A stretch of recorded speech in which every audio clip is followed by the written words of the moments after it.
ষ্টুডিঅ'ত মই পাপৰি আৰু আজি আমি বিভিন্ন বিষয়ৰ ওপৰত কথা পাতিম আৰু বিশেষকৈ লকডাউনৰ সময়ছোৱাত আইন উলংঘন কৰাৰ সন্দৰ্ভতো পাতিম আৰু কাইলৈ যেহেতু দুদিনৰ বাবে হওক বা কাইলৈৰ পৰা যেহেতু শিথিল কৰা হ'ব গতিকে এই সময়ছোৱাত কেনেধৰণে কাম-কাজ আৰম্ভ হ'ব ক'ত আৰম্ভ হ'ব কি খোলা থাকিব কি খোলা নাথাকে সেই সন্দৰ্ভতো আমি পাতিম আৰু বিশেষভাৱে চৰকাৰী কাৰ্যালয়সমূহ যেহেতু আহা যোৱা কৰিব লাগিব যিসকল কৰ্মচাৰী কেনেকৈ আহা যোৱা কৰিব লাগিব সেই সন্দৰ্ভতো পাতি যাম কিন্তু তাৰ পূৰ্বে এবাৰ জনাইছো যে দ্বিতীয় পৰ্যায়ত লকডাউন অব্যাহত থাকিলেও 20 এপ্ৰিলৰ পৰা গতি ল'ব বহুবোৰ চৰকাৰী কাৰ্যালয় আৰু ঔদ্যোগিক প্ৰতিষ্ঠানে কি কাৰ্যালয় খোলা থাকিব কি সেৱা মুকলি হ'ব এক বিশেষ ৰিপৰ্ট আমি প্ৰথমতে আগবঢ়াই লৈছো 20 এপ্ৰিলৰ পিছত কি কৰিব লাগিব তাৰ নিৰ্দেশনা আপোনালোকে লাভ কৰিলে সকলোৰে মনত প্ৰশ্ন 3 মেৰ পিছত কি হ'ব শিথিল হ'বনে লকডাউন 3 মেত লকডাউন প্ৰত্যাহাৰ কৰাৰ সম্ভাৱনা থাকিলেও কিন্তু ৰেল আৰু বিমান চলাচল আৰম্ভ কৰাৰ সম্ভাৱনা একেবাৰে নাই ইতিমধ্যে এয়াৰ এছিয়াই টিকট বুকিংৰ প্ৰক্ৰিয়াৰ কাম আৰম্ভ কৰিছিল 4 মেৰ পিছৰ বিমানৰ বাবে কিন্তু তথ্য আৰু প্ৰচাৰ মন্ত্ৰালয়ে স্পষ্ট কৰি দিছে এতিয়ালৈকে যাত্ৰীবাহী বিমান চলাচলৰ কোনো সিদ্ধান্ত লোৱা নাই কেন্দ্ৰীয় চৰকাৰে আনহাতে আন্তঃৰাষ্ট্ৰীয় বিমান চলাচল 1 জুনৰ পৰা আৰম্ভ হোৱাৰ সম্ভাৱনা ইতিমধ্যে ঘোষণা কৰা হৈছে 21 এপ্ৰিলৰ পৰা আংশিকভাৱে শিথিল হ'ব লকডাউন মাস্ক পিন্ধি আৰু সামাজিক ব্যৱধান মানি চলি সচিবালয়কে ধৰি চৰকাৰী কৰ্মচাৰীসকলেও আৰম্ভ কৰিব কাম-কাজ আনহাতে কাৰ্যালয়সমূহত ধূমপান সেৱনৰ ক্ষেত্ৰত জাৰি কৰা হৈছে নিষেধাজ্ঞা কাৰ্যালয়সমূহত উপসচিব আৰু ঊৰ্ধ্ব আমোলাৰ উপস্থিতি 100% থাকিব লাগিব প্ৰয়োজন সাপেক্ষে আহিব লাগিব প্ৰথম আৰু দ্বিতীয় শ্ৰেণীৰ বিষয়াসকল আনহাতে তৃতীয় আৰু চতুৰ্থ বৰ্গৰ উপস্থিতি হ'ব 33%। প্ৰতিটো বিভাগৰ মুৰব্বীয়ে ল'ব প্ৰয়োজনীয় সিদ্ধান্ত বেংকসমূহ পূৰ্বৰ সময়তে খুলিব আৰু বন্ধ হ'ব চলিব অত্যাৱশ্যকীয় সামগ্ৰী কঢ়িওৱা বাহনসমূহো চলাচল আৰম্ভ হ'ব মাছ কঢ়িওৱা বাহনৰো জলসিঞ্চন আৰু জল সংৰক্ষণৰ কাম আৰম্ভ হ'ব খোলা থাকিব তেল আৰু প্ৰাকৃতিক গেছ উদ্যোগ মুকলি হ'ব চৰকাৰী সেৱাৰ বাবে থকা ডাটা আৰু কল চেণ্টাৰ খুলিব কৃষি সা-সঁজুলি আৰু যন্ত্ৰপাতিৰ দোকান খোলা থাকিব পশুৰ খাদ্যৰ দোকান আৰু গোশালাসমূহ খোলা হ'ব ডাকঘৰ আৰু টেলিকমিউনিকেশ্যন সেৱা খুলিব পাৰিব হাইৱে ধাবা আৰু ট্ৰাকৰ গেৰেজো শেহতীয়াকৈ অনলাইন বিক্ৰেতা প্ৰতিষ্ঠানসমূহলৈ কেন্দ্ৰীয় গৃহ মন্ত্ৰালয়ে জাৰি কৰিছে কঠোৰ নিৰ্দেশনা লকডাউনৰ সময়ছোৱাত ই-কমাৰ্চ কোম্পানীসমূহে বেচিব নোৱাৰিব কোনো ধৰণৰ অনাৱশ্যকীয় সামগ্ৰী ইটা ভাটা আৰু মৰাপাট উদ্যোগৰ কামো আৰম্ভ হ'ব 20 এপ্ৰিলৰ পৰা টোল গেটসমূহো খোলা হ'ব খোল খাব ৰহা টোল গেট খোল খাব পানগাঁও টোল গেট খোল খাব দাহালপাৰা টোল গেট আৰু ইতিমধ্যে আমি জনাইছো কিন্তু সবিস্তাৰে আমি পৰৱৰ্তী সময়তহে জনাব পাৰিম আৰু লগতে মই এই মুহূৰ্তত আমাৰ অতিথিৰ সৈতে আপোনালোকক চিনাকি কৰাই দিবলৈ ওলাইছো আৰু আপোনালোকে ইতিমধ্যে জানিছে যে মোৰ সৈতে আজি উপস্থিত আছে আইপিএছ বিষয়া আইপিএছ এপি তিৱাৰী ডাঙৰীয়া আৰু সমান্তৰালভাৱে এমডি এএছটিচি গতিকে দুটা বিষয়ৰ ওপৰতে আমি আলোচনা কৰিব পাৰিম কিন্তু প্ৰথম প্ৰশ্নটো মোৰ হ'ব যে এই যে শিথিল কৰাৰ কথা কোৱা হৈছে ডাঙৰীয়া গতিকে এই সময়ছোৱাত সকলোৰে এটা প্ৰশ্ন আহি পৰিছে যে কোনো লোক হয়তো ক'ৰবাত আবদ্ধ হৈ আছে তেওঁলোকে হয়তো ক'ৰবালৈ যাব বিচাৰিব গতিকে এই সময়ছোৱাত কেনেকুৱা হ'ব এটা স্পষ্ট আভাস नहीं ये तो ऑलरेडी गवर्नमेंट ऑफ इंडियार एडवाइजरी আজি কেইমান দিন আগতে ওলাইছিলে আৰু তাত ক্লিয়াৰলি মেনশ্যন আছে কি কৰা যাব কেনেধৰণে কৰা যাব আৰু সেইটো এডভাইজৰি তো মই ভাবোঁ কি একদম সাফিচিয়েণ্ট সকলোখিনি কম্পোনেণ্ট কভাৰ কৰিছে গভৰ্নমেণ্ট অফ আসাম আজি অফিচবোৰ কেনেকৈ খোলা থাকিব কি হ'ব পাৰ্চিয়েলি সেইখিনিও অৰ্ডাৰ অলৰেডি জিএডি পৰা ওলাইছে এছএডি পৰা ওলাইছে আৰু তেখেতসকলে সেইমতে বিভিন্ন যিসকল হেড অফ ডাইৰেক্টৰেট আছে তেখেতসকলকে বুজাই দিছে যেনেকৈ যদি মই নিজৰে অফিচৰ কথা কওঁ মই যোৱাকালি এটা অৰ্ডাৰ অলৰেডি বনাই স্কিল আৰু ট্ৰান্সপৰ্ট দুটাকে দিছোঁ ট্ৰান্সপৰ্ট কৰ্পৰেশ্যন আৰু স্কিল মিছনকে কি গ্ৰেড 1 তো আহিবই আৰু বাকী যিটো লেভেল আছে গ্ৰেড 2 3 4 তাত গভৰ্নমেণ্টৰ যিটো নিৰ্দেশনা আছে সেইমতে আমি দিছোঁ কি 30% আহিব লাগে তাতকৈ বেছি আহিব নালাগে বাট কোন 30% আহিব লাগে আৰু কিয় 30% আহিব লাগে তো মোৰ নিজৰ অফিচত আমি ৱৰ্কআউট কৰিছোঁ কি আমাৰ এইখিনি কাম হ'ব পাৰে এই সময়ত আৰু তাতে আমি সেও চাইছোঁ কি অল্ড এজেড কোন আছে কোনোবা লেডি প্ৰেগনেণ্ট আছে নেকি সৰু বাচ্চা আছে নেকি বা তেনেকৈ কাৰোবাৰ কিবা বেমাৰ আগৰ পৰা আছে নেকি এণ্ড দেন আমি সেও চাইছোঁ কি কোনে কাৰ মানে আহাটো কনভিনিয়েণ্ট হ'ব তো আমি এটা ফৰ্মেট আজি বনাইছোঁ যোৱাকালিয়ে বনালোঁ যি বিষয়ে আহিব তেখেতে আই কাৰ্ডটো কেৰি কৰিবই লগতে আমি অথৰিটি এটা লেটাৰ আজি ইছ্যু কৰি আছোঁ নিজৰ অফিচৰ পৰা তেখেতসকলৰ হোৱাটছএপ নম্বৰত যাতে যদি কোনোবাই ডিউটিত আছে তেখেতে সুধিব তেখেতে দেখাব পাৰিব তো সেইখিনি কোনো প্ৰব্লেম নহয় প্ৰব্লেম কতই হ'ব নোৱাৰে মই নাভাবোঁ কোনো প্ৰব্লেম হ'ব যিসকল ডিপাৰ্টমেণ্ট আছে বা যিসকল অফিচ আছে তেখেতসকলে চৰকাৰী নীতি নিয়ম যিটো আছে ভালকৈ বুজি আৰু যদি নিজৰ অফিচ কেনেকৈ চলিব যোনে আহিব তাক কিবা এটা হেৰি দি দিব লাগে লিখিত তো এইবোৰ যদি ভালকৈ কৰি লয় তো কোনো ধৰণৰ কনফিউজন নহ'ব কনফিউজন নহ'ব ধৰি লওক চৰকাৰী কৰ্মচাৰীখিনি কনফিউজন ধৰি লওক আমাৰ নাই কিন্তু এই যে আপুনি যদি টিভি স্ক্ৰীণত দেখে এটা দৃশ্য মই দেখুৱাইছোঁ এইটো লাহৰীঘাটৰ দৃশ্য কিন্তু দুটাকৈ পজিটিভ কেছ টুলপাৰ লগাইছিলে আজি মই প্ৰসংগ কিছু হেৰি কৰিছোঁ যে টুলপাৰ লগাইছিলে আজি দুদিন আগতে কোৱাৰেণ্টাইন হৈ যাবলগীয়া হৈছিলে কিন্তু আজি আকৌ এনেধৰণৰ এটা পৰিৱেশ তাত দেখিবলৈ পোৱা গ'ল গতিকে এই সকল লোকক কেনেকৈ বুজাব পাৰি কেনেধৰণে বুজিব তেওঁলোকে চাওক এইটো মাত্ৰ ইয়াৰে নহয় যদি আপোনালোকে চায় নেশ্যনেল মিডিয়াও চায় তো 99% ভালৰ মাজত 1% এনেকুৱা চিচুৱেশ্যন আহে আৰু পুলিচে যিটো আছে অন গ্ৰাউণ্ড কণ্টিনিউ জব কৰি এইবিলাকে হেণ্ডেল কৰি আছে আপোনালোকেও কণ্টিনিউৱাছ এৱেৰনেছ ক্ৰিয়েট কৰি আছে আৰু যদি ছ'চিয়েল মিডিয়া চাবলৈ যায় তেতিয়াও বহুত ভাল ভাল মানুহে ডেইলি তেখেতসকলে সময় দি আছে ৰাইট আপ দি আছে কিছু লিখি আছে মানুহক জাগৰূক কৰি আছে এইটো এটা ছাষ্টেইনড এফৰ্ট আছে আৰু তাত যিসকল ডিষ্ট্ৰিক্ট এডমিনিষ্ট্ৰেশ্যন আছে তেখেতসকলে ডেফিনেটলি ইয়াৰ ওপৰত মানে কেনেকৈ তেখেতসকলকে ছ'চিয়েল ডিষ্টেঞ্চিঙত বহাব এতিয়া প্ৰব্লেম আছে কি আমাৰ কাণ্ট্ৰিত মানে নিজে কিউ বনাই লোৱা আৰু ডিচিপ্লিন ফ'ল' কৰা আমি দেখি আহিছোঁ বহুত বছৰৰ পৰা কিছু ক্ষেত্ৰত হয়তো অসুবিধা দেখা যায় তো এতিয়া যেনেকৈ আপুনি দেখিছে কি প্ৰথম দিনা যেতিয়া চব্জিটো ডিষ্ট্ৰিবিউট হৈছিলে তেতিয়া গাড়ী লগাৰ লগে লগে মানুহে কিউ নিজে থিয়া নহয় এতিয়া কিউত মানুহকে মানে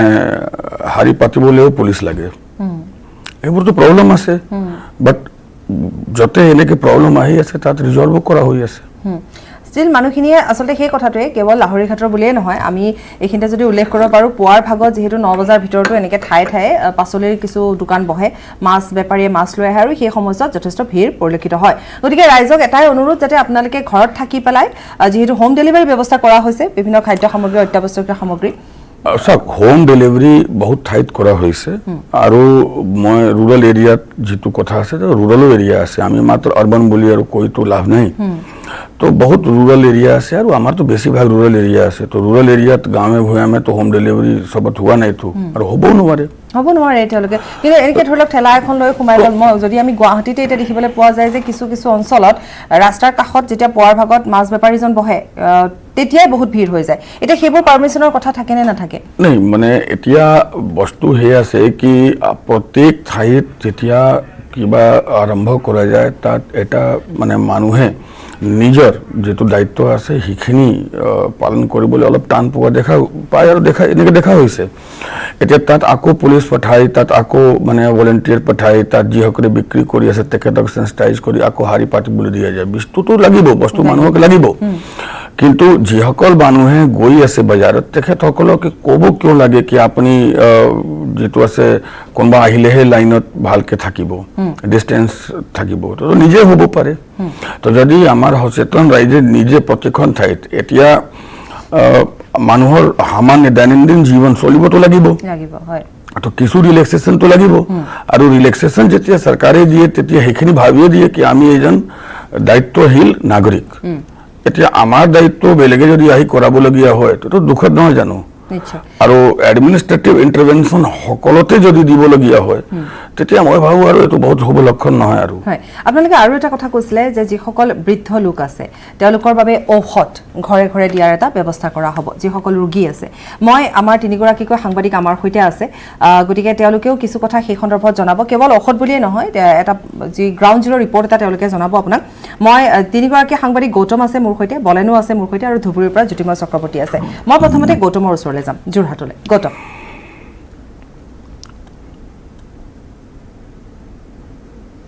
মৃণাল তালুকদাৰ ডাঙৰীয়া আমি দেখিবলৈ পাইছোঁ যে লকডাউনৰ সময়ছোৱাত যোৰহাট আৰক্ষীয়ে বহুখিনি কৰিছে নিজৰ দায়িত্বৰ উপৰিও যিসকল আৰ্থিকভাৱে দুৰ্বল লোক আছে তেওঁলোকৰ ঘৰে ঘৰে গৈ যোৰহাট আৰক্ষীৰ বিষয়া আৰু কৰ্মচাৰীসকলে খাদ্যবস্তুৰ যোগান ধৰিছে ঠিক সেইদৰে যিসকল 60 ঊৰ্ধৰ লোক আছে তেওঁলোকৰ বাবে ছ'চিয়েল মিডিয়া যোগে এটা নম্বৰ মুকলি কৰা হৈছিলে যাৰ জৰিয়তে সেইসকল লোকৰ ঘৰত যদি কিবা সামগ্ৰীৰ প্ৰয়োজন হয় সেই নম্বৰত কল কৰিলে সেই সামগ্ৰীসমূহ তেওঁলোকৰ ঘৰতে দিয়াৰ ব্যৱস্থা কৰিছিলে কিন্তু তাৰ পিছতো দেখিবলৈ পাইছিলে একাংশ লোকে লকডাউন অমান্য কৰি ৰাজপথলৈ ওলাই আহিছিলে আৰু সেইসকলৰ ক্ষেত্ৰত যোৰহাট আৰক্ষী কিছু কঠোৰ হ'বলগীয়া হৈছিলে আৰু যিহেতু আজিৰ পৰা কিছু শিথিল কৰি দিয়া হ'ব এই ব্যৱস্থা গতিকে তাৰ পিছতো যিহেতু 3 মেলৈকে লকডাউন ব্যৱস্থা অব্যাহত থাকিব আৰু এই ক্ষেত্ৰত জনসাধাৰণ ঘৰৰ ভিতৰত সোমাই থকাটো অতিকৈ প্ৰয়োজনীয় এই ক্ষেত্ৰত আৰক্ষীয়ে কেনে ব্যৱস্থা গ্ৰহণ কৰিব কাৰণ নতুনকৈ প্ৰত্যাহ্বানৰ সন্মুখীন হ'ব যিহেতু কিছু শিথিলতা আহি পৰিব শিথিলতা অহাৰ পিছত ৰাইজে ইয়াক কেনেধৰণে গ্ৰহণ কৰিব তাৰ ওপৰত বহুখিনি নিৰ্ভৰ কৰিছে মই জানিব চেষ্টা কৰিম মিলান তালুকদাৰ ডাঙৰীয়াৰ পৰা যে ছাৰ কেনেধৰণে এই প্ৰত্যাহ্বান আপোনালোকে গ্ৰহণ কৰিব কিয়নো দেখা গৈছিল যে লকডাউনৰ সময়ছোৱাতো বহু লোক বজাৰলৈ ওলাই আহিছিলে আপোনালোকে কঠোৰ ব্যৱস্থা হাতত ল'ব লগা হৈছিলে হয় শিথিলতা বুলি নাই যিখিনি আপোনাৰ যিটো আপোনাৰ নিৰ্দেশনা চলি আছিলে সেইটো আপোনাৰ চলি থাকিব 3 মেলৈকে খালি আগত যিখিনি অলপ এক্সামশ্যন আছিলে তাৰ বাহিৰেও কিছুমান অফিচ খুলিব এতিয়া অফিচত কাম কৰিবলৈ কৰ্মচাৰীসকল আহিব যিখিনি ৰাষ্ট্ৰীয় নিৰ্দেশনা নেশ্যনেল ডাইৰেক্টিভছ বুলি কয় মানে আপোনাৰ পাব্লিক স্পেচ ৱৰ্ক স্পেচ আৰু মেনুফেকচাৰিং এষ্টাব্লিছমেণ্ট তাত যি নিৰ্দেশনা আছে যে তাত আপোনালোকে যোন কৰ্মচাৰী আহিব ফেচ মাস্ক বা ফেচ কাভাৰ কৰিবই লাগিব চাবোনেৰে হাত ধুই থাকিব লাগিব আপোনাৰ বা চেনিটাইজ কৰি থাকিব লাগিব আপোনাৰ এলকহল বেছড চেনিটাইজাৰেৰে আৰু ছ'চিয়েল ডিষ্টেঞ্চিং মেইনটেইন কৰিব এইবিলাক থাকিবই আৰু যিখিনি আপোনাৰ কৰ্মচাৰী অফিচত আহিব মোৰ অনুৰোধ তেওঁলোকক যদি ঘৰৰ ওচৰত অফিচত তেওঁলোকে যান বাহন ব্যৱহাৰ কৰা বাদ দিয়ক খোজকাঢ়ি আহিব পাৰে যেনেকৈ আগত নিৰ্দেশনা আছিল যে ওচৰৰ বজাৰত গ'লে গ্ৰচাৰী শ্বপ গ'লে আপোনাৰ খোজকাঢ়ি যাব লাগে গোটেইখিনি নিৰ্দেশনা মানি চলক এই শিথিলতা মানে সেনেকুৱা শিথিলতা একো নাই আগৰ নিচিনাই চলি থাকিব গতিকে আমি সেইখিনিকেই আমি ফ'ল' কৰিম আৰু ৰাইজৰ অনুৰোধ তেওঁলোকে চৰকাৰৰ নিৰ্দেশনা বা জিলা প্ৰশাসনৰ যিখিনি নিৰ্দেশনা আছে সেইখিনি মানি চলক হয় আৰু আমি দেখিবলৈ পাইছোঁ যোৰহাটত বৰ্তমান যি নিৰ্দেশনা সেই অনুসৰিও দুচকীয়া বাহনত দুজন উঠাটো মনা আছে আৰু ব্যক্তিগত যি 4চকীয়া বাহন সেই চলাচল কৰাটো বহুখিনি বাধ্যবাধকতা আছে আপোনালোকে জব্দ কৰিছে নেকি তেনেকুৱা বাহনসমূহ হয় সেনেকুৱা জব্দ কৰা হৈছে আমাৰ ফাইন কৰা হৈছে যি পিলিয়ন ৰাইডিং বেন কৰা আছে 144 আণ্ডাৰত আৰু যদি গাড়ীও চলাই গাড়ীত অকল ড্ৰাইভাৰ থাকিব পাৰিব বেক ছিটত আপোনাৰ মানুহ থাকিব পাৰিব যিজন অফিচত যাব বা যি আপোনাৰ কোনোবা মেডিকেলত যাব তেওঁ বহিব পাৰিব আদাৰৱাইজ আপোনাৰ 3জন বা 4জন এলাউ কৰা নহয় তেনেকৈ বাইকত আপোনাৰ পৰাপক্ষত এজনে থাকিব লাগে খালি এইখিনি আমাৰ ইমাৰ্জেঞ্চি আৰু এছেঞ্চিয়েল ছাৰ্ভিচৰ ক্ষেত্ৰত প্ৰযোজ্য নহয় আপুনি যোৰহাটবাসী ৰাইজলৈ কিবা আহ্বান জনাব বিচাৰিব নেকি আমাৰ নিউজ 18 নৰ্থ ইষ্টৰ হয় গৌতম আমি আপোনাৰ ওচৰলৈ পুনৰবাৰ যাম কিন্তু যেহেতু সময় হৈছে আমাৰ বিৰতি লোৱাৰ গতিকে আমি বিৰতিলৈ যাম কিন্তু আমাৰ 3গৰাকী সাংবাদিক তিনি ঠাইত আছে আৰু জ্যোতিময় চক্ৰৱৰ্তীও আছে বলেনো আছে গৌতমো আছে বিৰতি লৈছো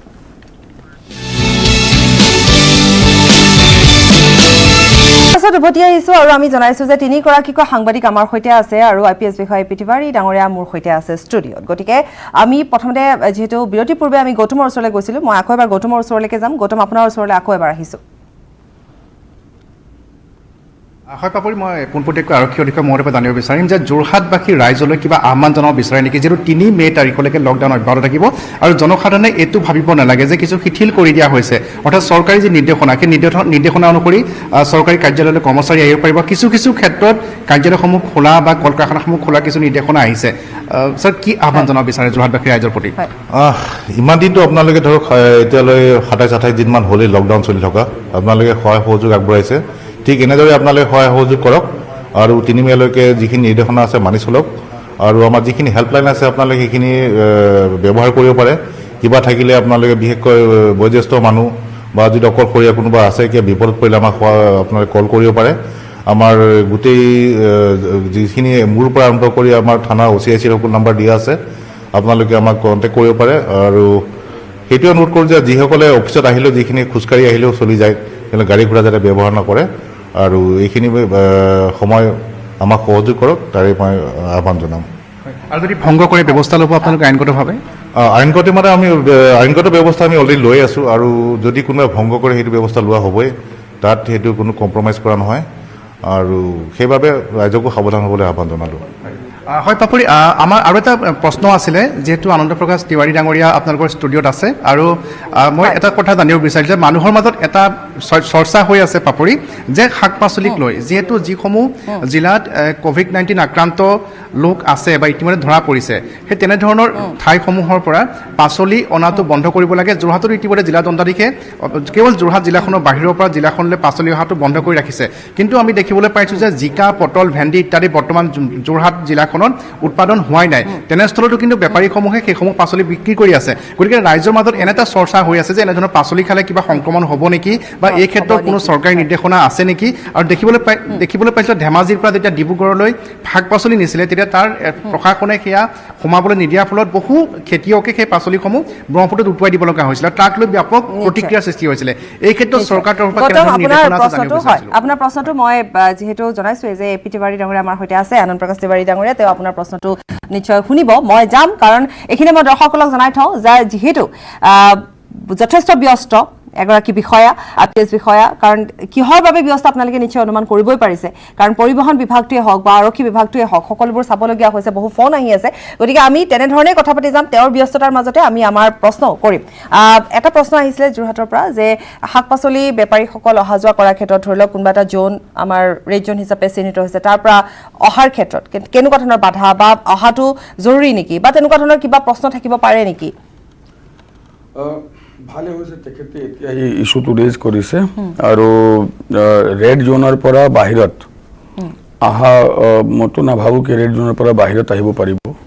কিন্তু যিহেতুকে তেখেতে এইখিনি ৰেজ কৰিছে আজি 4:30 আমাৰ মাননীয় মুখ্য সচিব আৰু আৰক্ষী সঞ্চালক প্ৰধান মহোদয় দুজনে যুটীয়াভাৱে আজি গধূলি প্ৰেছ কনফাৰেন্স কৰিব। তো এই ইস্যুটো মই চৰকাৰক জনাই দিম আৰু তেখেতসকলে আনচাৰটো পাই যাব। হয়, গৌতম আপোনাক ধন্যবাদ জনাইছোঁ। মই বলেন আছে, বলেনৰ ওচৰলৈও যাম। জ্যোতিময় চক্ৰৱৰ্তী মোৰ সৈতে আছে, কিন্তু মই বলেনৰ ওচৰলৈ এবাৰ যাম। বলেন, আপোনাৰ ওচৰলৈ আহিছোঁ আৰু আপুনি এই মুহূৰ্তত আমাক কি জনাব, যিহেতু বলেন আপুনি জানিছেই যে বহুকেইটা প্ৰশ্ন ইতিমধ্যে উত্থাপন হৈছে আৰু সেই প্ৰশ্নসমূহ আচলতে ৰাইজৰ প্ৰশ্ন, গতিকে মই আপোনাৰ পৰা জানিব বিচাৰিম। পাপৰি, যিহেতুকে ষ্টুডিঅ'ত প্ৰশাসনিক বিষয়া এগৰাকী উপস্থিত আছে আৰু তেখেতে ইতিমধ্যে কেইবাটাও গুৰুত্বপূৰ্ণ কথা উল্লেখ কৰিছে। মূলতঃ বিষয় হৈছে যে কাইলৈৰ পৰা শিথিলতা কৰা হ'ব আৰু কিছু ক্ষেত্ৰত শিথিলতা দিয়া হ'ব। কিছু সময় পিছতে ৰাজ্য চৰকাৰৰ মুখ্য সচিবগৰাকীয়ে তেখেতসকলে সাংবাদিক সম্বোধন কৰি ইতিমধ্যে যিসমূহত শিথিলতা দিয়া হ'ব সেইসমূহৰ নীতি নিৰ্দেশ প্ৰদান কৰিব। কিন্তু প্ৰশ্ন হৈছে ৰাজ্যত আচলতে যিহেতুকে কোৱা হৈছে যে যেতিয়ালৈকে ভেকচিন নলয় তেতিয়ালৈকে কিন্তু জনসাধাৰণ সুৰক্ষিত নহয়, জনসাধাৰণে নিজৰ সজাগতা ল'ব লাগিব। কিন্তু আজিৰ তাৰিখত আপুনি যদি লাগিলে গাঁও অঞ্চলতেই হওক, সেয়া লাগিলে গুৱাহাটী মহানগৰতে হওক, যদি আমি দেখিবলৈ পাইছোঁ যে প্ৰথমটো যিটো কেছ ৰাজ্যত প্ৰথমটো পজিটিভ ওলাইছিলে COVID-19 সেয়া আছিলে 31 মাৰ্চ আৰু সিদিনাখনৰ পিছত অৰ্থাৎ 1 এপ্ৰিল তাৰিখৰ পৰা আমি দেখিবলৈ পালোঁ যে ৰাজ্যত যথেষ্টভাৱে জনসাধাৰণ সুৰক্ষিত হৈছিলে, জনসাধাৰণ বাহিৰলৈ আহিবলৈ ভয় কৰিছিলে, জনসাধাৰণে আতংকিত হৈছিলে। কিন্তু তাৰ পিছৰ সময়ছোৱা আমি যদি চাওঁ প্ৰায় এসপ্তাহৰ পিছত কিন্তু কোনো ধৰণৰ তেনেকুৱা পৰিৱেশ কিন্তু আকৌ পুনৰ নাইকিয়া হৈছিলে। তাৰপিছত আমি দেখিবলৈ পালোঁ যেতিয়া গুৱাহাটী মহানগৰীত COVID-19ত প্ৰথমটো কেছ ওলাইছিলে তেতিয়াও দেখিবলৈ পোৱা গৈছে গুৱাহাটী মহানগৰী যথেষ্ট সুৰক্ষিত হৈছিল বা যথেষ্ট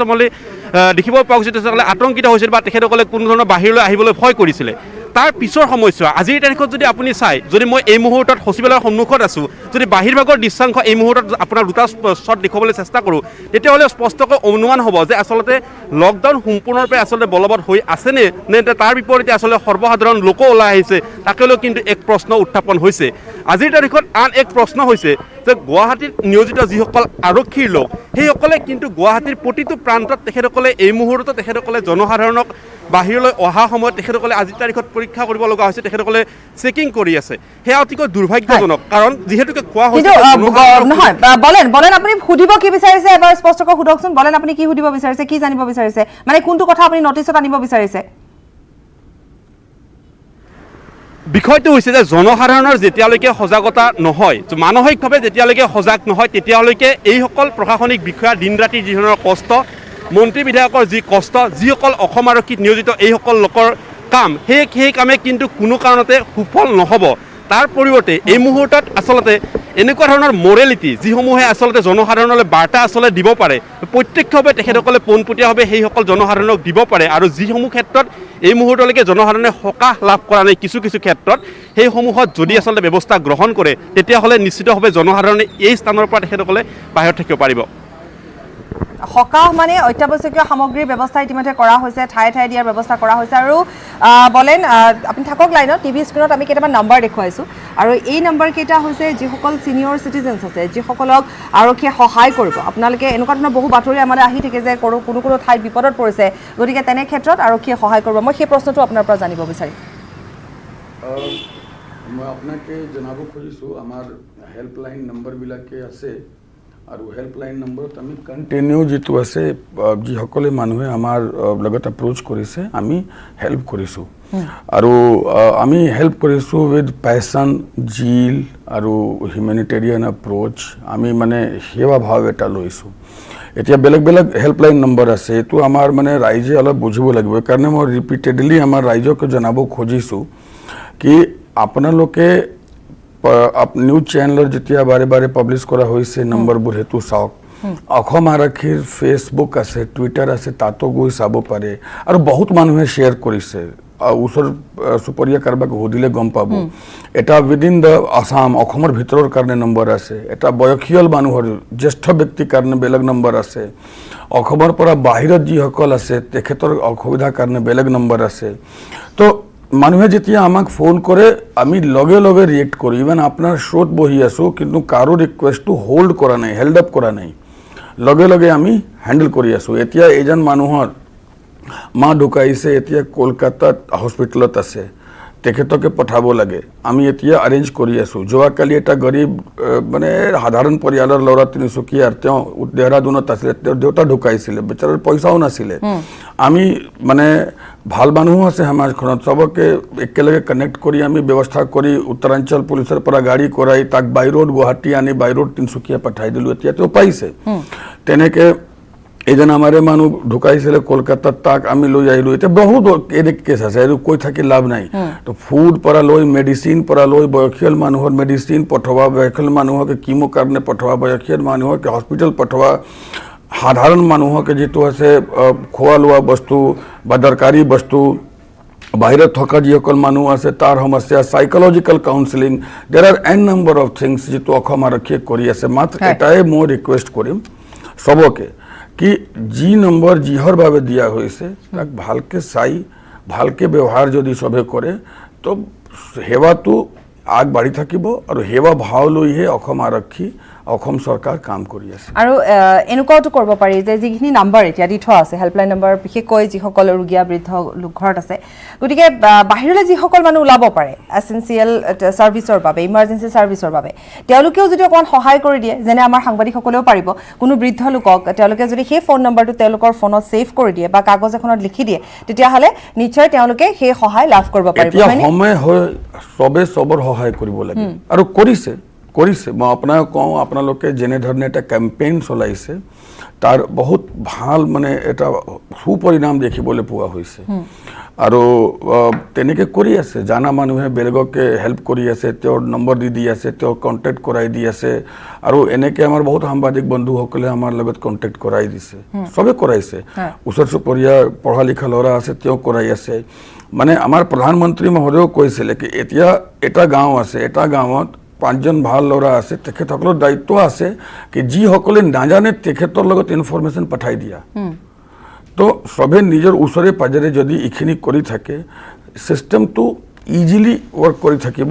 আৰু লকডাউন আমি ইজিলি ফ'ল' কৰি থাকিম আৰু এই বেমাৰৰ পৰা বাচিও আহিম। হয়, জ্যোতিময় চক্ৰৱৰ্তী মোৰ সৈতে ধুবুৰীৰ পৰা সংযুক্ত হৈ আছে। জ্যোতিময় চক্ৰৱৰ্তী, আৰু যিহেতু জ্যোতিময় চক্ৰৱৰ্তীয়ে মই এইখিনিতে উল্লেখ কৰিব পাৰোঁ যে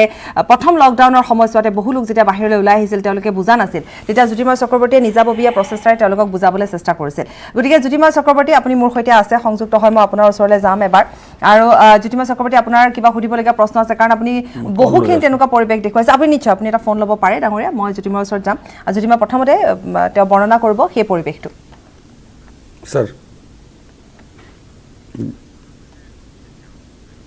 सर मैं आपको एक प्रोग्रेस बता दूं सर, मीनवाइल सर जी तो जो है मुझे जीपी सिंह सर ने जब बोला था तो मैंने वहाँ कोटा से बात की,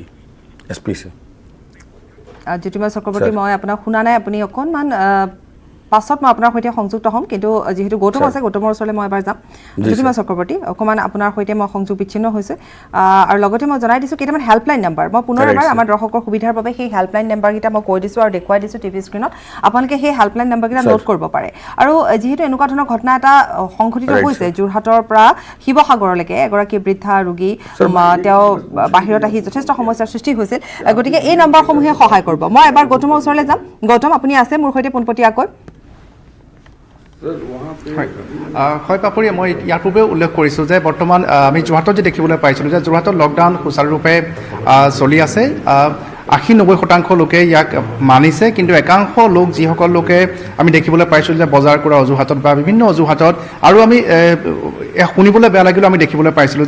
যে যি 21 দিনা যি লকডাউন আছিলে অৰ্থাৎ 14 এপ্ৰিললৈকে তাৰ পূৰ্বে যিহেতু সুৰাৰ দোকানসমূহ বন্ধ আছিলে অসমত তাৰ বাবে বহু লোক ৰাজপথলৈ ওলাই আহিছিলে সুৰাৰ সন্ধানত আৰু সেইসকলক আৰক্ষীয়ে যেনেধৰণৰ ব্যৱস্থা ল'ব লাগে সেইসকল লোকৰ ওপৰত ব্যৱস্থা গ্ৰহণ কৰিছিলে আৰু তেনেধৰণৰ সুৰা সংগ্ৰহ কৰিবলৈ আহি বা তেনেধৰণৰ নিচাজাতীয় সামগ্ৰী সংগ্ৰহ কৰিবলৈ আহি যোৰহাট আৰক্ষীৰ হাতত কেইবাগৰাকী যুৱক গ্ৰেপ্তাৰ বৰণ কৰিব লগাও আমি দেখিবলৈ পাইছিলোঁ কিন্তু যিহেতু 3 মেলৈকে এই লকডাউন অব্যাহত থাকিব আৰু ইতিমধ্যে সকলোখিনি কথা ৰাইজে বুজি পোৱা হৈছে যে যি ধৰণৰ গাইডলাইন অনুসৰি কেন্দ্ৰীয় চৰকাৰৰ চৰকাৰী কাৰ্যালয়সমূহ খোলা হ'ব আৰু আমি দেখিবলৈ পাইছোঁ টি গাৰ্ডেনসমূহ অৰ্থাৎ চাহ বাগিচাসমূহতো পাপৰি যে ছ'চিয়েল ডিষ্টেঞ্চিং বা যি সামাজিক দূৰত্ব মানি চলি ইতিমধ্যে চাহ বাগিচাৰ কাম কাজসমূহ চলিছে আৰু এই সময়ছোৱাৰ ভিতৰতে ইতিমধ্যে 21 দিন পাৰ হৈ গৈছে যে মানুহৰ এক অভ্যাসলৈ পৰিণত হৈছে যে যি মাস্ক সকলোৱে পৰিধান কৰি থাকে যে মাস্কখন যদি নিপিনে হয় হয় গৌতম আমি এই কথাটো মানিব নালাগিব যে শিথিল কৰা হ'ব মানে যে আমি বাহিৰলৈ ওলাই আহিম আমি ক'ৰবালৈ ফুৰিবলৈ যাম বা কাৰোবাৰ ঘৰলৈ যাম কোনোবা সমস্যাত আছে আমি গাড়ীখন লৈ পোনে পোনে ওলাই যাম সেই কথাটো কিন্তু মই ভাবোঁ যে মানিব নালাগে গৌতম হয় হয় নিশ্চয়কৈ পাপৰি আমিও সেই কথা ইতিমধ্যে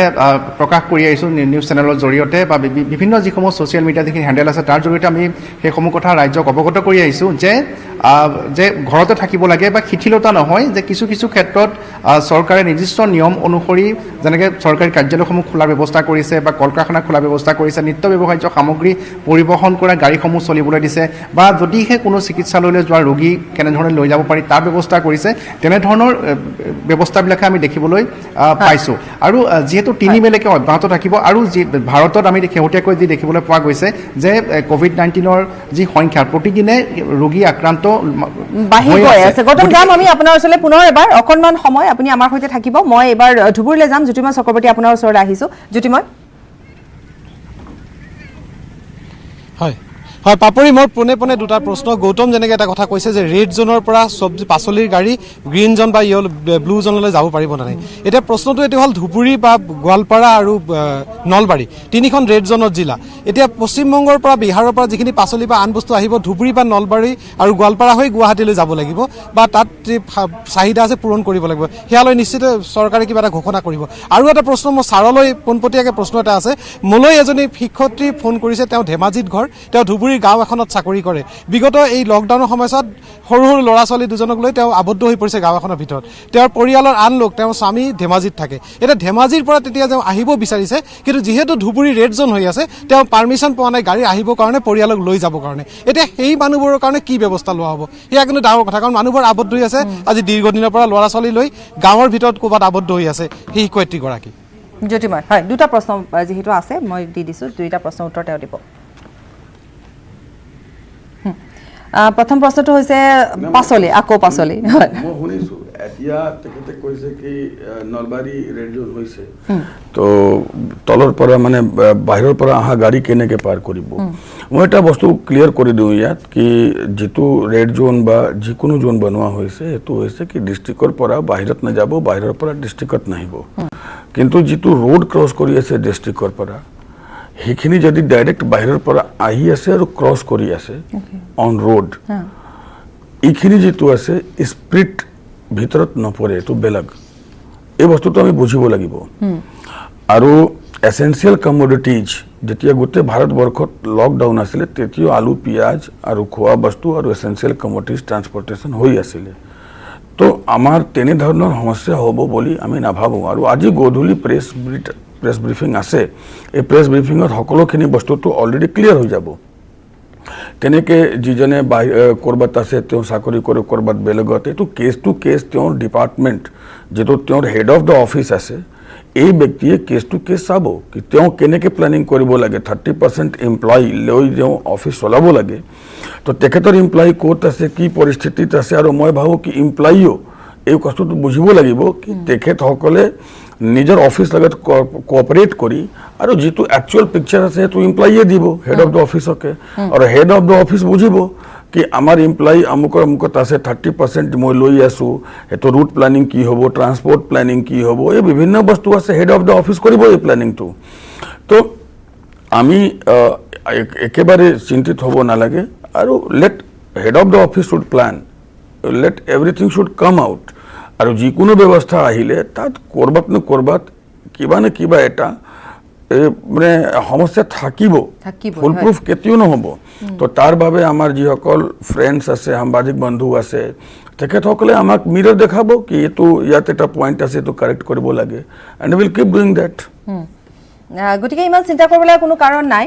গতিকে আপুনি মহিলাগৰাকীয়ে যদি আপোনাক প্ৰশ্নটো কৰিছিল আপুনি তেখেতক ক'ব পাৰে যে তেনেকুৱা ধৰণৰ কোনো সমস্যা নাই তেখেতৰ যি হেড অফিচ তেওঁলোকৰ সৈতে তেখেতে যাতে যোগাযোগ কৰে এনেকুৱা ধৰণৰ প্ৰশ্ন এটা আচলতে কালিও আহিছিলে যে এগৰাকী যুৱতী প্ৰথমকে চাকৰি জইন কৰিছিলে গোৱালপাৰাত চাকৰি কৰে গুৱাহাটীত থাকে এতিয়া কথাটো হৈছে গোৱালপাৰাৰ পৰা তেওঁ লকডাউনৰ সময়ৰ আগত বা সেই সময়ছোৱাত তেওঁ আহিলে এতিয়া তেওঁ যিহেতু আকৌ পুনৰ কাৰ্যালয় খুলিব গতিকে তেওঁ গুৱাহাটীৰ পৰা তালৈ কেনেকৈ যাব একেধৰণৰ উত্তৰেই হ'ব नहीं हेतु head of the office decide কৰিব লাগে তেখেতৰ কোৱা হৈছে 30% এমপ্লয়ী 30% এমপ্লয়ী ঠিক আছে এটো স্পিৰিট তো চাওক আপুনি স্পিৰিট আছে কি আমি লকডাউনৰ পৰা উলাই আহিব লাগে ফেজ মাইনাৰত আমি অফিস খুলিছো এতে যেনেকে মোৰ ট্ৰান্সপোৰ্ট কৰ্পোৰেচন মোৰ কিমান এক্টিভিটি আছে 30% তো এটা স্ট্যান্ডাৰ্ড গাইডলাইন আছে তাতকে কমও আনিব পাৰো if there is no activity तो हेड ऑफ द ऑफिस যিসকলে আছে তেখেতসকলে সিনিয়ৰ বিষয়া হয় তেখেতসকলে প্ল্যান কৰিব কি how 30% they will take from where 30% they will take how they will create roster ধৰক এজন মানুহ মোৰ আছে দূৰত তেখেতৰ লগত ট্ৰান্সপোৰ্টেশন দিয়াটো এতিয়া ডিফিকাল্ট হ'ব আনকি যিটো ওচৰত আছে যাৰ লগত ট্ৰান্সপোৰ্টেশন আছে মই তেওঁক ল'ব পাৰোঁ মই তেওঁক ল'ম আৰু তাৰ পিছত সেকেন্ড যেতিয়া ফেজ দিম এক সপ্তাহ পিছত তেতিয়া মই যিজনে দূৰত আছে তাক এনেবল কৰিবলৈ ট্ৰাই কৰিম कि তেওঁ সেকেন্ড ৰোস্টাৰত এন্টাৰ কৰিব পাৰে তো this will be application of mind at local level in each offices and therefore government has given senior officer as head of the office in each office and definitely they will play their vital role আমি কথা এনেধৰণে আগবঢ়াই লৈ যাম আমাৰ সাংবাদিক সকলো আছে কিন্তু সময় এটি বাণিজ্যিক বিৰতি বিৰতিৰ পাছত উভতি আহিছোঁ আৰু আমি যিহেতু আমাৰ দুগৰাকী সাংবাদিক আমাৰ সৈতে সংযুক্ত হৈ আছে তেওঁলোকে পোনপটীয়াকৈ প্ৰশ্ন কৰিছে আৰু এই প্ৰশ্নসমূহ নিশ্চয় আপোনালোকৰ প্ৰশ্ন কাৰণ এতিয়া সেইটো এটা ডাঙৰ সমস্যা হৈছে যে কিছু যদি শিথিল কৰা হয় এই শিথিল কৰা সময়খিনিত সকলোৱে এটাই বিচাৰিব যাতে নিজৰ গৃহ অভিমুখে তেওঁলোকে যাত্ৰা কৰিব পাৰে এইখিনিতে ডাঙৰীয়া এটা কথা কওঁ যে আমি আজি দুটা তিনিটা দিন ধৰি যি দৃশ্যপট আমি সমগ্ৰ দেশৰ দেখি আহিছোঁ শ্ৰমিকসকল ওলাই আহিছে তেওঁলোকে খাদ্যৰ সংকটত ভুগিছে নিজৰ ঘৰলৈ আহিব বিচাৰিছে কিন্তু আহিলে যে কিমান ডাঙৰ এটা সমস্যা তেওঁলোকে সন্মুখীন হ'ব তেওঁলোকে হয়তো ভাবিছে যে তেওঁলোক ৰেলেৰে যাত্ৰা কৰিব ৰেল খুলি দিব বাস খুলি দিব কিন্তু তাৰ পিছত তেওঁলোক নিজৰ ঘৰত পাই যাব কিন্তু তেনেকুৱাটো নহয় তেওঁলোক যদি আহিও পায় তেতিয়াতো কোৱাৰেণ্টাইন কৰা হ'ব এই যেটো এটা মানে কনসেপ্ট তেওঁলোকৰ হৈছে এটা অকমান আপুনি যদি স্পষ্ট কৰি দিয়ে মই আপোনাক এটা কথা কওঁ আমাৰ যিসকল শ্ৰমিক বাহিৰত আছে আজি লকডাউন এক মাহ হ'ল আৰু তাত যিসকল ৰাজ্য চৰকাৰ আছে তেখেতসকলেও যথেষ্ট সহায় কৰিছে আমিও যথেষ্ট সহায় কৰিছো আৰু তেখেতসকলৰ নিজেও এজনকে বহুত সহায় কৰিছে এতিয়া প্ৰবলেমটো কি হৈছে কি কিছু আমাৰ মাজৰে মানে এনেকেও আছে কি যিসকলে অলপ মানে কনফিডেন্স লুজ কৰি আছে কোনবা সোশ্যাল মিডিয়াত উৰা বাতৰি উলিয়াই দি আছে কোনবা যিটো আছে অপপ্ৰচাৰ চলাই দি আছে এতিয়া মানে বেলেগ বেলেগ ধৰণে আৰু তো প্ৰবলেম মানে তেখেতৰ যিটো ফুড আৰু মেডিচিন আমি বহুতৰ লগত কথাও পাতিছো আমাৰ যেহেতু মই হেল্প ডেস্ক চাই আছো বহুতৰ লগত পাতিছো আৰু কথা পতাৰ পিছত তেওঁৰ সমস্যাও শেষ হৈ গৈছে বিকজ সেন্স অফ পজিটিভিটি তেখেতসকলৰ ভিতৰত আনি দিয়া আৰু তেখেতকে চিন্তিত নহওক এটা সাইকোলজিক্যাল ট্ৰিটমেন্ট মানে এইবোৰ বস্তুটো বেছি ইম্পৰ্টেন্ট হৈছে আৰু বহুত মানুহ তেনেকে আছে যেটো অননেসেসাৰি মানে সিচুৱেচনৰ যেটো নকয় কি এডভান্টেজ पैनिक क्रिएट कर दिए जाते एटा माने एनेके सिचुएशन आहि जाओ जाते माने সবে যাব পাৰে তো সেইবোৰ বহুত ধৰণৰ হে আছে মই ভাবো কি লকডাউন ভালৰ কাৰণেহে দিয়া হৈছে এতিয়া ৱৰ্ল্ড ভিতৰত সবেতো পঢ়া লিখা কোন কাণ্ট্ৰি লকডাউন দিয়া নাই সবে দিছে আৰু তাৰকে বাহিৰত কোনো ৰাস্তাই নাই এতিয়া তৰ্ক বিতৰ্ক কৰিলেতো বহুত ধৰণৰ তৰ্ক বিতৰ্ক হৈয়ে থাকিব বাট মই ভাবো কি যিসকলে য'তে আছে তাতে তেখেতসকলে ভালকে থাকক কেতিয়াবা অলপ বাহিৰত নোযোৱাকেও থাকিব পৰা যায় আৰু থাকিও গ'লো আমি এক মাহটো হৈয়ে গ'ল এক মাহটো সবে পাৰ কৰিয়ে দিলে আৰু তো কেমান দিনহে আছে এতিয়া মানুহে ভাবে কি আৰু বাঢ়িব নেকি এনেকে চিন্তা কৰা দৰকাৰ কিয় আমি পজিটিভ চিন্তা কিয় নকৰোঁ অপটিমিষ্টিক যিসকলে বাহিৰত আছে পজিটিভ অপটিমিষ্টিক হৈ ভাবক কি আমি সবে ভালকে থাকিম তো কোনো পদে আৰু বঢ়াব দৰকাৰী নহ'ব নম্বৰ 1 নম্বৰ 2 হেল্পলাইন আছে অসম চৰকাৰৰ পুলিচ ডিপাৰ্টমেণ্টৰ অসম চৰকাৰৰ সকলো হেল্পলাইন নম্বৰ আপোনাৰ কাৰণে আছে ৰাইটলি জেনুইনলি ব্যৱহাৰ কৰক 3 নম্বৰ কথা নিজে সাহসেৰে আগবাঢ়ক আৰু বন্ধুসকলকেও বুজাওক কি তেখেতসকলৰ এই যিটো ত্যাগ আছে এইটো দেশৰ কাৰণে আছে আপোনাৰ এটা হয়তো ইম্পৰ্টেণ্ট ফোন আহিছে আপুনি লৈ লওক মই তেনেকুৱাতে ডিব্ৰুগড়লৈ এবাৰ যাম টমাছৰ কি প্ৰশ্ন থাকিব পাৰে মই প্ৰশ্নটো লৈ ল'ম টমাছৰ পৰা টমাছ আপোনাৰ সৈতে সংযুক্ত হৈছোঁ আৰু আপোনাৰ কি আছে সুধিবলগীয়া লগতে কি পৰিৱেশ এতিয়া ডিব্ৰুগড়ত গতিকে সেই সন্দৰ্ভত আমি সবিশেষ আপোনাৰ পৰা খবৰ লাভ কৰিম টমাছ হয় পাপৰি চাওক প্ৰথমে মই কেইটামান তথ্য দি ল'ব বিচাৰিছোঁ ডিব্ৰুগড় জিলাখনত যদি আমি চাওঁ বৰ্তমানলৈকে লকডাউন উলংঘন কৰা এতিয়ালৈকে 57টা গোচৰ ৰুজু হৈছে য'ত 38জন লোকক এতিয়ালৈকে জেললৈ প্ৰেৰণ কৰা হৈছে আৰু ইয়াৰ মাজতে 1744খন দুচকীয়া বাহন জব্দ কৰিছে আৰক্ষীয়ে 91খন চাৰিচকীয়া বাহন জব্দ কৰিছে আৰু 16খন তিনিচকীয়া বাহন বৰ্তমানলৈকে জব্দ কৰিছে এক নিশ্চয় প্ৰশংসনীয় পদক্ষেপ আৰু বৰ্তমান সময়ত যিহেতু বতৰ বেয়া বৰষুণ তাৰ মাজতে কিন্তু আৰক্ষীয়ে নিজৰ দায়িত্ব ইয়াত পালন কৰি থকা পৰিলক্ষিত হৈছে সেয়াও এক প্ৰশংসনীয় পদক্ষেপ ডিব্ৰুগড় আৰক্ষীৰ দ্বাৰা কিন্তু যিহেতু বিষয়াগৰাকী তাত আছে মোৰ বিষয়াগৰাকীলৈ দুটা প্ৰশ্ন আছে প্ৰথম প্ৰশ্নটো হ'ল আমি কিছুদিনৰ পৰা দেখিছোঁ বিভিন্ন ধৰণৰ সামগ্ৰী বিভিন্ন ঠাইৰ পৰা আহি আছে মানিব পাৰি যিবিলাক অত্যাৱশ্যকীয় সামগ্ৰী সেই সামগ্ৰীবিলাক আহিব আজি ডিব্ৰুগড় গাভৰুপথাৰ থানাত মই তথ্যটো দি লৈছোঁ গাভৰুপথাৰ থানাত এখন 10 চকীয়া ট্ৰাক আৰক্ষীয়ে জব্দ কৰিছে সেই ট্ৰাকখন চালান দিয়া আছে তিনিচুকীয়া জিলাৰ কিন্তু বস্তু আহিছে ডিব্ৰুগড়লৈ আৰু ৱেষ্ট বেংগলৰ পৰা আহিছে বস্তুখিনি তাত আছে বিলাহী আছে তৰমুজ আছে বিলাহী তৰমুজলৈকে মানিব পাৰি কিন্তু তাৰ মাজত আছে কেইবা কাৰ্টুন পাণ সেই পাণখিনি এতিয়া কেনেকৈ অত্যাৱশ্যকীয় সামগ্ৰী হ'বলৈ পালে আৰু 2 নম্বৰ কথা এনেকৈ আমি দেখিছোঁ প্ৰতিদিনাখনে তেনেকুৱা ধৰণৰ সামগ্ৰীবিলাক আহি আছে যিটো সময়ত ৰাস্তাত পিকোৱা ক্ষেত্ৰতো নিষেধাজ্ঞা জাৰি কৰিছে ইয়াত ফাইন লগোৱা হ'ব সেই ক্ষেত্ৰত পাণজাতীয় সামগ্ৰী সময় এটা মূৰৰ পৰা এটা ৱেষ্ট বেংগলৰ পৰা আহি ডিব্ৰুগড় এটা মূৰ কেনেকৈ পাইছে সেয়া এটা প্ৰশ্ন থাকি গ'ল আৰু দ্বিতীয় এটা প্ৰশ্ন মই তেওঁক দৃষ্টিগোচৰ কৰিব বিচাৰিছোঁ একাংশ ব্যৱসায়ী অসাধু ব্যৱসায়ী তেওঁলোকে কিন্তু বস্তুৰ দাম নিয়ন্ত্ৰিতভাৱে বৃদ্ধি কৰিছে মই এটা উদাহৰণ দিব বিচাৰিছোঁ প্ৰধানমন্ত্ৰীগৰাকীয়ে যিদিনাখন জনতা কাৰ্ফিউ ঘোষণা কৰিছিল 22 মাৰ্চত সেই জনতা কাৰ্ফিউ ঘোষণা কৰাৰ আগমুহূৰ্তলৈকে 21 মাৰ্চলৈকে পিঁয়াজৰ প্ৰতি কুইণ্টল মূল্য আছিল ডিব্ৰুগড়ত 1700 টকা আৰু যেতিয়াই জনতা কাৰ্ফিউ ঘোষণা কৰিলে সেইদিনাখন পুৱালৈ সেই 1700 টকা মূল্যটো কৰি দিলে 2200 টকা সেয়া হ'ল হ'লচেল মূল্য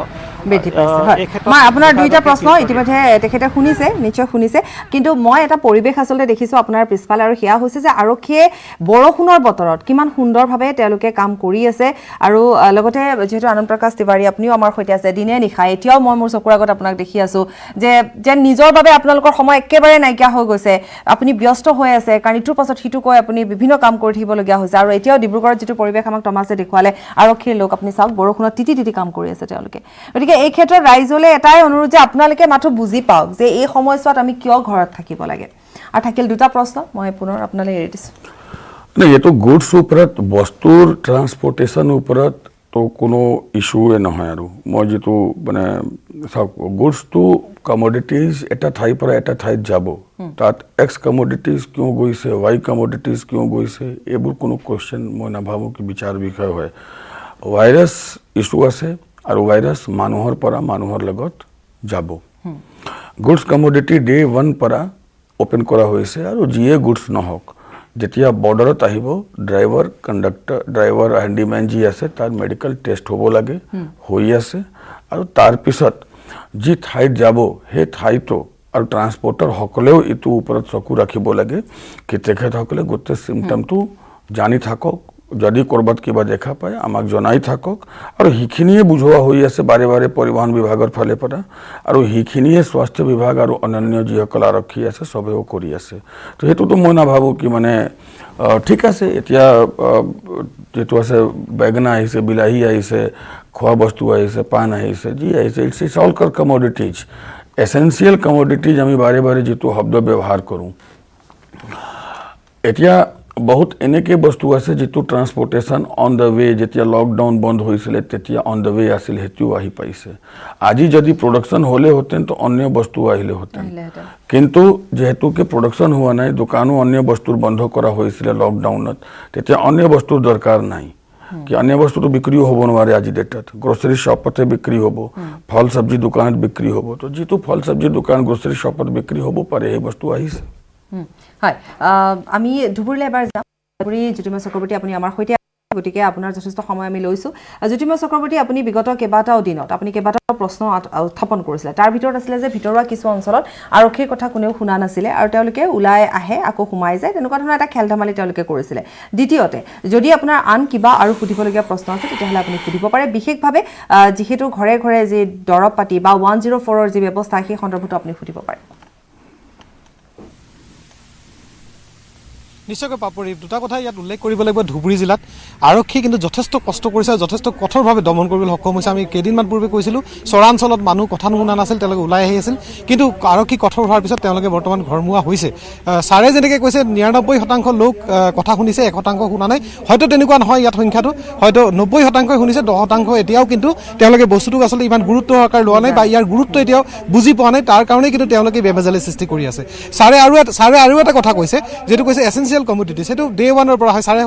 আমি দেখা পাই আছো ছাগলীয়া সীমান্তইদি প্ৰথম দিনৰ পৰাই পশ্চিমবংগ বিহাৰ উত্তৰ প্ৰদেশ বিভিন্ন ঠাইৰ পৰা ট্ৰাক যোগে যিখিনি এসেন্সিয়েল কমোডিটিজ আছে তাৰ ড্ৰাইভাৰ হেডিমেনক সঠিকভাৱে পৰীক্ষা নিৰীক্ষা কৰাৰ পিছত অসমলৈ প্ৰৱেশ কৰিব দিয়া হৈ আছে কিন্তু কিছুমান মানুহে আচলতে এই সমগ্ৰ কথাটোক লৈ এটা বিতৰ্ক সৃষ্টি কৰিব বিচাৰিছে যিহেতু ধুবুৰী এখন ৰেড জোন ডিষ্ট্ৰিক্ট ইয়াৰ ভিতৰেদি কিয় ট্ৰাক যাব বা এনেকুৱা এইটো এটা ৰাজনীতিকৰণ কৰিব এটা প্ৰয়াস চলাইছে আমি সেইটো কথাই ছাৰক সুধিব বিচাৰিছোঁ যে আচলতে কথাটো তো ইয়াৰ ভিতৰতো গাড়ীখন খোলাৰ কোনো কথাই নাই বাহিৰৰ পৰা গাড়ীখন আহিছে ধুবুৰীৰ ওপৰেদি হাইৱেদি পাৰ হৈ গুৱাহাটীলৈ গৈছে তাত গাড়ীখন মাজত খোলাত বা বস্তু নমাৰ কোনো প্ৰশ্ন নাই তেনে ক্ষেত্ৰত ইয়ালৈ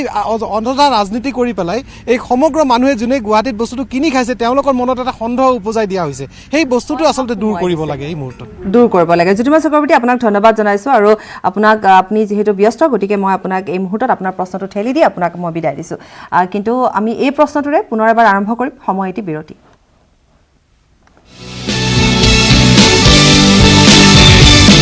বিৰতিৰ পাছতে আৰু আমি পুনৰ এবাৰ আমাৰ কথাৰ মাজলৈ আহিম ষ্টুডিঅ'লৈ আহিম আনন্দ প্ৰকাশ তিৱাৰী ডাঙৰীয়া আমাৰ সৈতে যিহেতু আছে গতিকে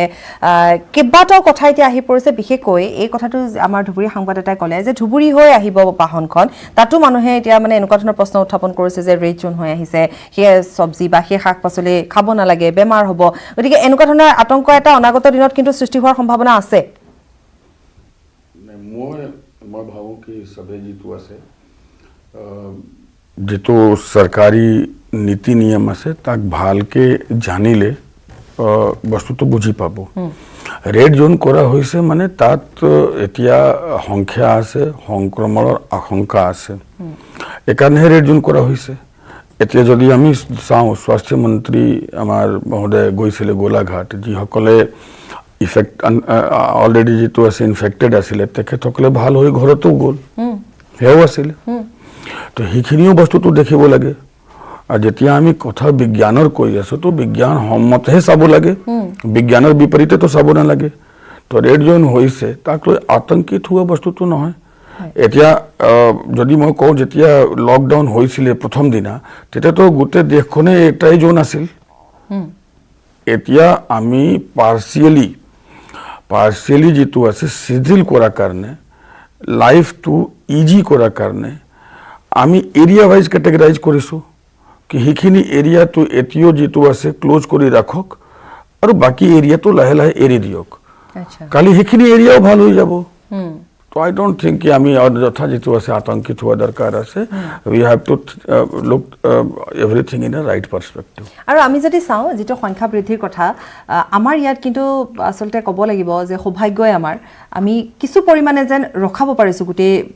যিখিনি আসলে ভয় কৰা হৈছিলে বা লকডাউন যিহৰ বাবে দিয়া হৈছিলে লকডাউনৰ প্ৰভাৱ কিন্তু পৰিছে আমাৰ ইয়াত অসম চৰকাৰে বহুত ভাল কাম কৰিছে মই এজন বিখিয়া হিচাপে বুলি কোৱা নাই আপুনি বিখিয়াটো মই হওঁৱে আৰু সেইখিনি হিচাপে ইয়াত আছো কিন্তু যদি নিউট্ৰেলি আমি চাবলৈ যাওঁ তো অসম চৰকাৰে আপুনি চাই লওক কি কিমান কেছ হ'ল তাৰ পৰা কিমান কেছ বাঢ়িল চেইন ক্ৰিয়েট হ'ল নহ'ল চেইন ক্ৰিয়েট হোৱা নাই মাত্ৰ দুইজনৰে ঘনীয়কে হৈছে আৰু বাকি কত বাঢ়িব দিয়া হোৱা নাই মিন্স কি কমপ্লিট চেইন আইডেন্টিফাই কৰি তাক ব্লক কৰি দিয়া হ'ল যাৰ যি কাম আছিল সবে পাৰফেক্টলি কৰিছে যাৰ কাম হেলথ টেষ্ট কৰা আছিল তেওঁ হেলথ টেষ্ট কৰিছে যাৰ কাম ৰাস্তাত থিয়া হৈ ডিউটি দিয়া আছে ৰাস্তাত থিয়া হৈ ডিউটি দিছে ৰাইজে এজনকে সহায় কৰিবলৈ যেটো কৰিব লাগে যেটো প্ৰধানমন্ত্ৰী মহোদয় কৈছিলে মুখ্যমন্ত্ৰী মহোদয় কৈছিলে ৰাইজে সহায় কৰিছে যিকোনো ক্ষেত্ৰত আপোনালোকে জাৰ্নালিষ্ট যিসকল আছে তেখেতসকলে আৱেৰনেছ ড্ৰাইভ কৰিছে আৰু ইতিবাচক দৃষ্টিভংগীৰে কৰিছে we R I think we have done well আৰু মানে টাচউড ভগৱানে কৰক কি আৰু কেমান দিন আছে গোটেই টেষ্টটো এনেকে ভালকে পাছ হৈ লওক তাৰ পিছত আৰু কোৱাটো ভাল হ'ব নিশ্চয় সঁচাকৈ কিন্তু এই ক্ষেত্ৰত আমি পূৰ্বতেও কৈছো যে অসম চৰকাৰে বা স্বাস্থ্যমন্ত্ৰীগৰাকীয়ে যেনে ধৰণৰ ভূমিকা গ্ৰহণ কৰিছে যিমান তৎপৰতাৰে তেওঁ কামসমূহ কৰি গৈছে আমি যিডাল চেইনৰ কথা ভাইৰাছ চেইনৰ কথা আমি বাৰে বাৰে কৈ আহিছিল যে লকডাউন দিলে লকডাউন মানিলেহে কিন্তু আমি ব্ৰেক কৰিব পাৰিম আৰু সঁচাকৈ সেয়াই যেন হৈছে আৰু সেয়াই হওক সেয়াও আমি আশা কৰোঁ কাৰণ লকডাউনত আপোনালোক ঘৰতে থাকক ওলাই নাহিব কিছু সংখ্যক লোকে এই আইন ভংগ কৰিছে কিন্তু তাৰো ব্যৱস্থা ইতিমধ্যে গ্ৰহণ কৰা হৈছে প্ৰসংগ 104 গতিকে এনেধৰণৰ কেনেধৰণৰ সহায় পাইছে আপোনালোকে ৰাইজৰ পৰা এই সময়ছোৱাত আমি তো কৈছো তো কি আমি যিমানে আমাৰ হেল্পলাইন আছে তো হেলথ ডিপাৰ্টমেণ্টৰ হওক পুলিচ ডিপাৰ্টমেণ্টৰ হওক সবে প্ৰএক্টিভলি কাম কৰিছে আৰু মানে এনেকুৱা প্ৰএক্টিভ ৰেসপন্স মই নিজৰ চাকৰি জীৱনত দেখা নাছিলো it's a amazing proactive response and it's not from one table it's from all the tables top to bottom মজোৱা কালি আমাৰ পুলিচ ডিপাৰ্টমেণ্টৰে বস্তু দেখি আছিলো কি আমি কৰি আছো বুলি নহয় এভৰিवन ইজ ডুইং বিট কনস্টেবল লোকে এভৰিवन ইজ ডুইং এন্ড সবে আগবাঢ়ি কৰি আছে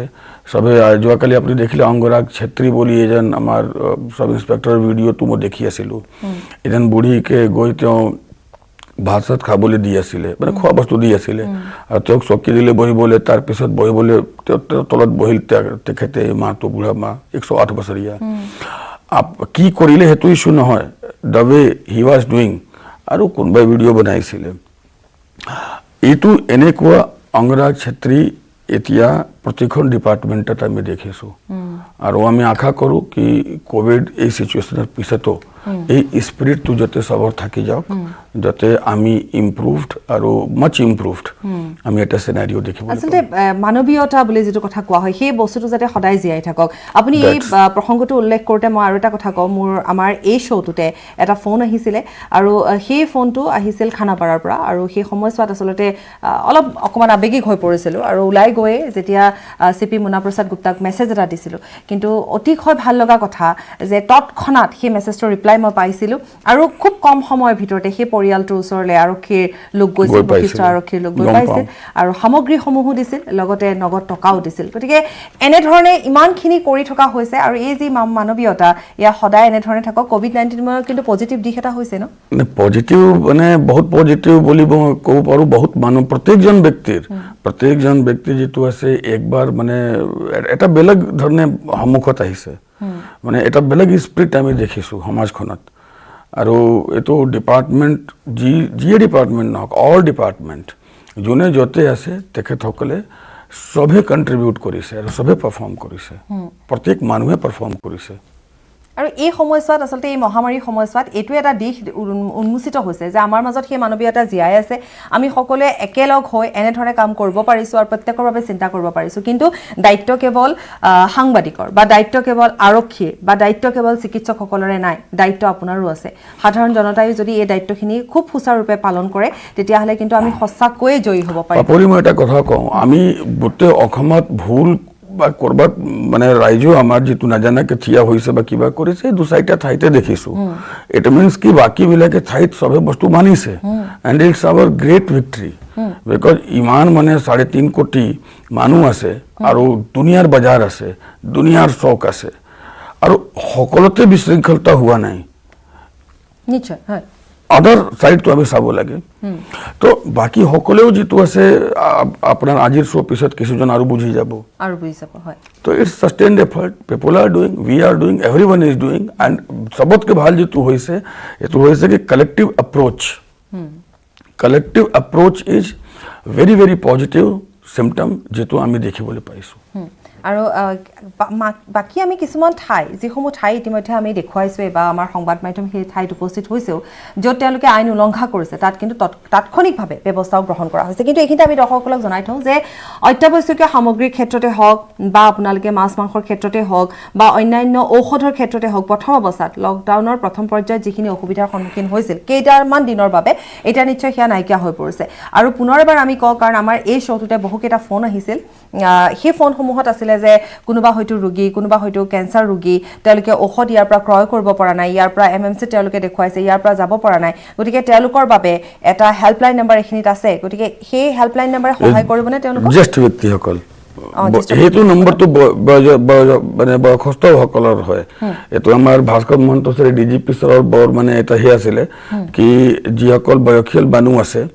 আৰু অকলে আছে কোনো মানুহ নাই তাৰ লগত তেখেতসকলকে আমি এটা বেলেগ নম্বৰটো দি দিব লাগে